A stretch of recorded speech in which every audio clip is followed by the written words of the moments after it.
જય સ્વામિનારાયણ વિદ્યાર્થી મિત્રો.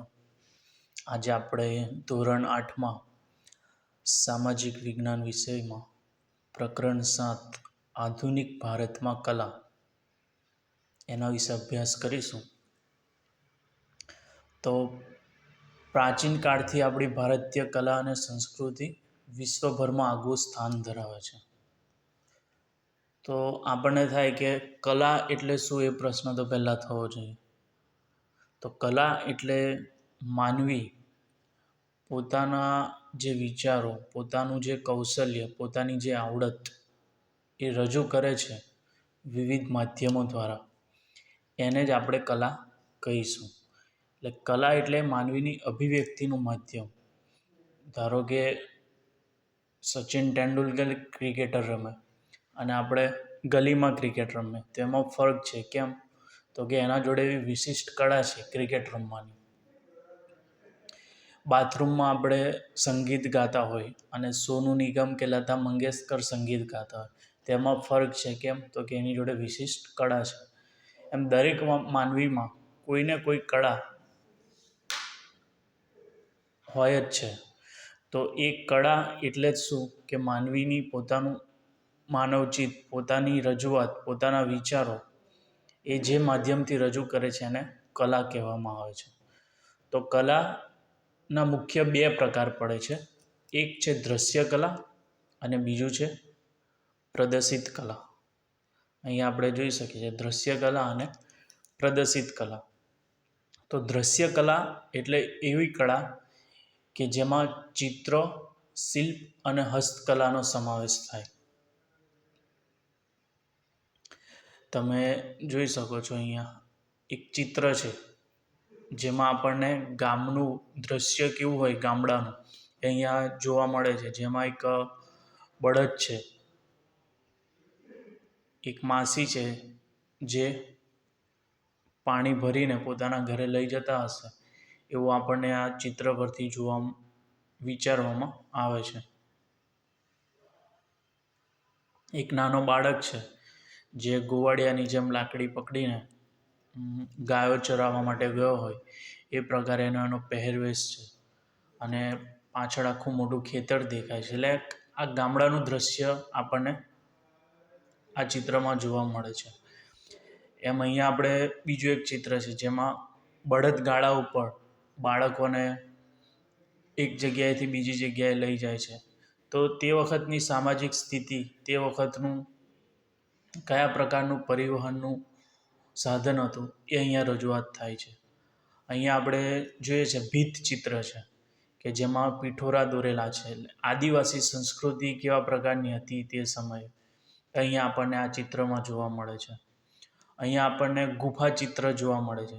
જેમ અજંતા ઇલોરાની જે ગુફાઓ હતી અને એમાં જે પ્રકારના ચિત્રો હતા એ કુદરતી રંગો દ્વારા બનાવવામાં આવતા હતા.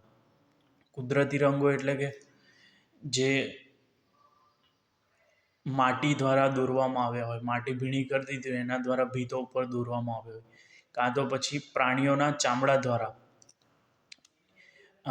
એ દોરવામાં આવ્યા હોય, કાં તો પાંદડા દ્વારા એના પાંદડાના જે રસો હોય, રસ જે નીકળે પાંદડાનો, એના દ્વારા એ ચિત્રો દોરવામાં આવે. તો અલગ અલગ પ્રકારના ચિત્રો આપણને જોવા મળે છે. અહીંયા જે હસ્તકલા એટલે આપણે ઘરમાં નાની મોટી વસ્તુઓ ડેકોરેશન માટે મૂકતા હોય, તો અહીંયા જોઈ શકીએ છીએ આપણે કે નાના ગણપતિ છે કે આવું આપણે ઘરમાં શોકેસમાં ડેકોરેશન માટે મૂકતા હોય છે. આ એક ઝાડ છે, એમાં ચકલીએ માળો કર્યો છે વિવિધ પ્રકારનું. તો આવું પ્રદર્શન આપણે ઘરમાં મૂકતા હોય છે ડેકોરેશન માટે. તો આ હસ્તકલા છે. પછી આ લાકડાને કોતરણી કરીને આવા જે પારંપરિક આપણી સંસ્કૃતિ છે આદિવાસી એ દર્શાવવામાં આવી છે. અહીંયા જે ચિત્ર છે એ શિલ્પકલાનું ઉદાહરણ છે.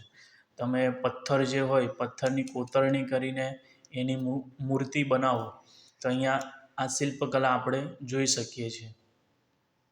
જે જૂના પુરાણો મંદિરોમાં આપણી સંસ્થાના મંદિરોમાં પણ આપણે જોઈ શકીએ છીએ ઘણી બધી આવી કોતરણીઓ આપણને જોવા મળે છે. તો એ શાનું ઉદાહરણ છે? શિલ્પકલા. તો શિલ્પકલા, હસ્તકલા અને ચિત્રો આ તમામ એ દ્રશ્ય કલાના ઉદાહરણ છે. બીજી એક કળા છે, એને આપણે પ્રદર્શિત કલા કહી શકીએ. પ્રદર્શિત કલા એટલે એવી કળા કે જેમાં સંગીત, નૃત્ય, વાદ્ય અને નાટ્ય કલાનો સમાવેશ થાય. ધારો કે કોઈ વ્યક્તિ ગાતી હોય તો એ કેવી કળા કહેવાશે? અહીંયા આપણે જોઈ શકીએ છીએ એક મહિલાનો ફોટો છે, એ સિતાર વગાડે છે અને એની સાથે સાથે એનું ગાન કરે છે. પછી અહીંયા નૃત્ય કરે છે.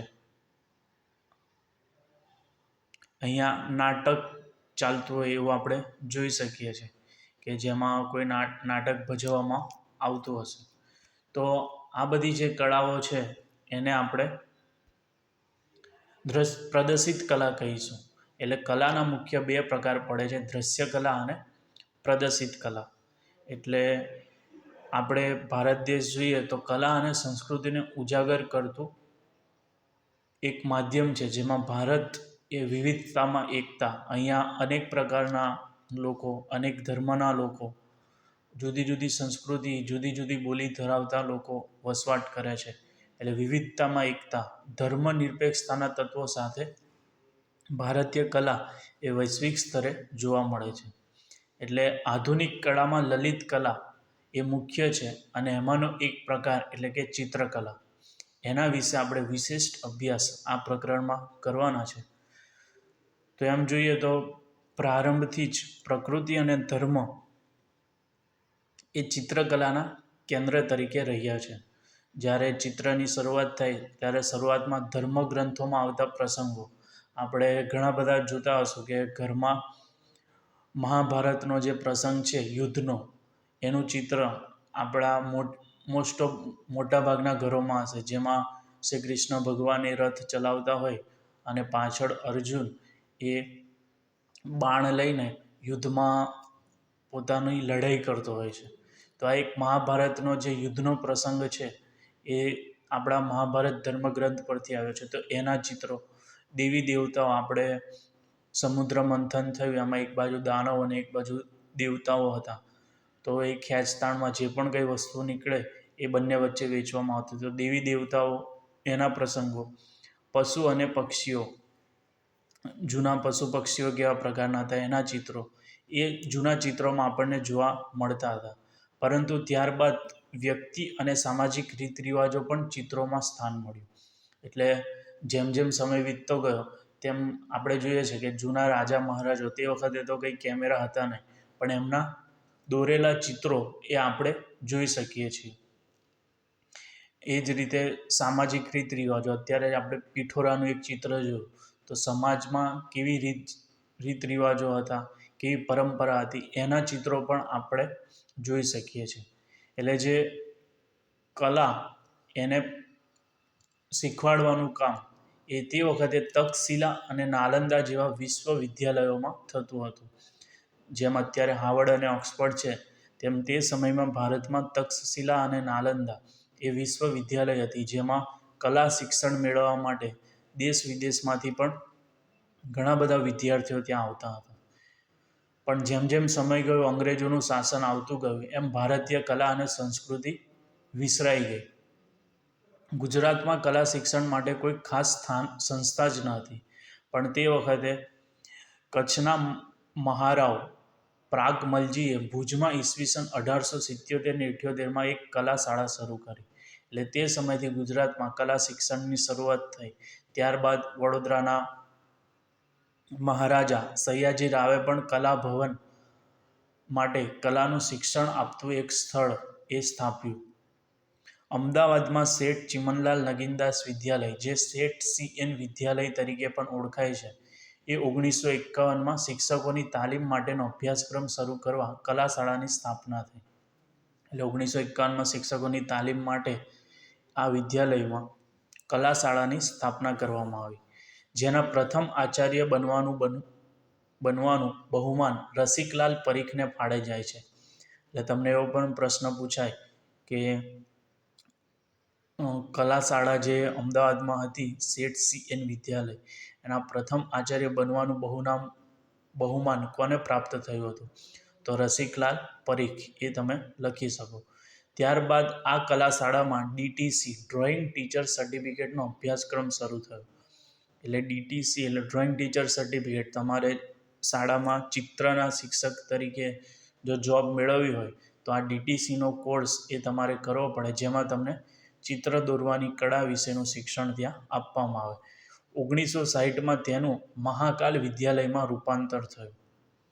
એટલે જે કલા શાળા તરીકે ઓળખાતી હતી એનું નામ બદલીને 1960માં મહાકલા વિદ્યાલયમાં રૂપાંતર કરવામાં આવે છે.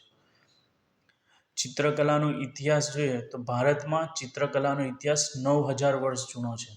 ઈસવીસન પૂર્વે 7000 વર્ષ પહેલાંની આ વાત છે. એટલે 2000 વર્ષ અત્યારના અને ઈસવીસન પૂર્વેના 7000, એટલે 9000 વર્ષ જૂનો ઇતિહાસ એ ચિત્રકલાનો છે.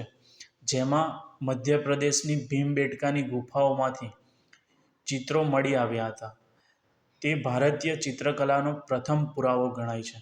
એ તમને પ્રશ્ન પૂછાય કે ભારતીય ચિત્રકલાનો પ્રથમ પુરાવો કયો, તો તમે લખી શકો કે મધ્યપ્રદેશની ભીમબેટકાની ગુફાઓમાંથી મળેલા ચિત્ર. ત્યારબાદ ઈસવીસન પૂર્વે 2000ની આસપાસના સમયમાં ચિત્રો મહારાષ્ટ્રની નરસિંહગઢની ગુફાઓમાં પણ મળી આવ્યા. મધ્યપ્રદેશ બાદ મહારાષ્ટ્રની નરસિંહગઢની ગુફાઓ. ત્યારબાદ ચિત્રો કયા કયા નમૂનાઓમાં મળતા, તો ગુફાઓમાં, ભોજપત્ર, શિલાઓ, મંદિરો, મઠો વગેરે જગ્યાએ ચિત્રોના નમૂના એ મળવા લાગ્યા. બૌદ્ધ ગ્રંથોમાં પણ આવા ચિત્રો મળી આવ્યા. એટલે ચિત્રો કઈ જગ્યાએ મળ્યા એની વાત અહીંયા કરવામાં આવી છે. ભારતીય ચિત્રકલાનો સર્વશ્રેષ્ઠ સમય ગુપ્ત કાળને ગણાવી શકાય. એટલે આ પ્રશ્ન તમને પૂછાય કે ગુપ્ત કાળને કેવો સમય ગણવામાં આવે છે, કાં તો ભારતીય ચિત્રકલાનો સર્વશ્રેષ્ઠ સમય કયો, તો તમે ગુપ્ત કાળ એ રીતે જવાબ લખી શકો. જેમાં અજંતા અને ઇલોરાની ગુફાઓના વિશ્વવિખ્યાત ચિત્રો ગુપ્તકાળ દરમિયાન નિર્માણ પામ્યા હતા. જેમાંનું એક તમને અહીંયા ચોપડીમાં દર્શાવવામાં આવ્યું છે. પદ્મપાણી ગુફા નંબર 1 અજંતામાં એ બુદ્ધ ચિત્ર એ મળી આવ્યું હતું, જે તમને અહીંયા ચોપડીમાં પણ અહીંયા આપેલ છે. એટલે ચિત્રકલા એ ભારતમાં ઉત્તરથી લઈને દક્ષિણ સુધી ફેલાયેલી હતી. કર્ણાટકમાં આવેલા બાદમીની ગુફા, કાંચીપુરમ તથા તમિલનાડુમાં આવેલા સીતાનાવસની ગુફાઓમાં આવા ઉત્કૃષ્ટ ચિત્રકલાના નમૂના પ્રાપ્ત થયા છે. પૂર્વ મધ્યકાલીન રાજપૂત કાળમાં અને મુઘલ કાળમાં તેનો વિકાસ થયો. એટલે જે મુઘલ સામ્રાજ્ય હતું, તમે 7મા ધોરણમાં હશો તો ભણી ગયા હશો કે 18મી સદીના રાજકીય શાસકો, એમાં જે મુઘલ સામ્રાજ્ય હતું, બાબર, હુમાયુન, અકબર, જહાંગીર, શાહજહાં, બહાદુર શાહ ને જહાંગીર ને બધા જે હતા, એ સમયનો એનો વિકાસ ચિત્રકલાનો ખૂબ પ્રોત્સાહન આપ્યું. અને જહાંગીરે તો ચિત્રશાળાની પણ સ્થાપના કરી હતી. અને ભક્તિ આંદોલનને કારણે પણ ચિત્રકલાનો ખાસો વિકાસ થયો હતો. એટલે આજે આપણે બે બાબતો જોઈ. એક તો કલાના કેટલા પ્રકાર છે, તો કલાને બે ભાગમાં વહેંચવામાં આવે છે, દ્રશ્ય કલા અને પ્રદર્શિત કલા. દ્રશ્ય કલામાં શાનો સમાવેશ થાય, તો ચિત્ર, શિલ્પ અને હસ્તકલાનો. અને પ્રદર્શિત કલામાં સંગીત, નૃત્ય, વાદ્ય અને નાટ્યકલાનો સમાવેશ થાય છે. આમાં ચિત્રકલામાં શું હતું કે પ્રારંભમાં ધર્મગ્રંથોમાં આવતા પ્રસંગો, દેવી દેવતાના પ્રસંગો, પશુ પક્ષીઓ, ત્યારબાદ વ્યક્તિ અને સામાજિક રીત રિવાજો, એનું શિક્ષણ તક્ષશિલા અને નાલંદામાં આપવામાં આવતું હતું. ત્યારબાદ અંગ્રેજો દરમિયાન એ વિસરાઈ ગયું અને પછી ગુજરાતમાં એ કચ્છમાં પ્રાગમલજી જે મહારાવ હતા, એમને 1877-78 માટે કલા શાળાની શરૂઆત કરી. વડોદરામાં મહાજી સયાજી રાવે કલાભવનની સ્થાપના કરી. ત્યારબાદ અમદાવાદમાં એના માટેનો special course DTC drawing teacher સર્ટિફિકેટનો અભ્યાસક્રમ શરૂ થયો.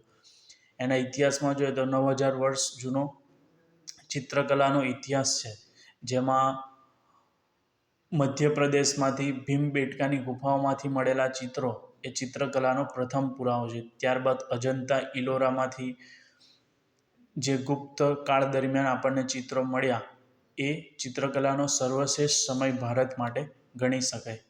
તો આ એનો ઇતિહાસ છે. આપણે એની વિશેષ ચર્ચા લાઈવ ક્લાસમાં કરીશું. તો ત્યાં સુધી આપણે ખાસ આ વિડીયો જોઈએ અને એને સમજવાનો પ્રયત્ન કરીએ. અને લાઈવ ક્લાસમાં તમને જે પણ કોઈ પ્રશ્ન હોય આમાં એ તમારે પૂછવાના રહેશે. જય સ્વામિનારાયણ.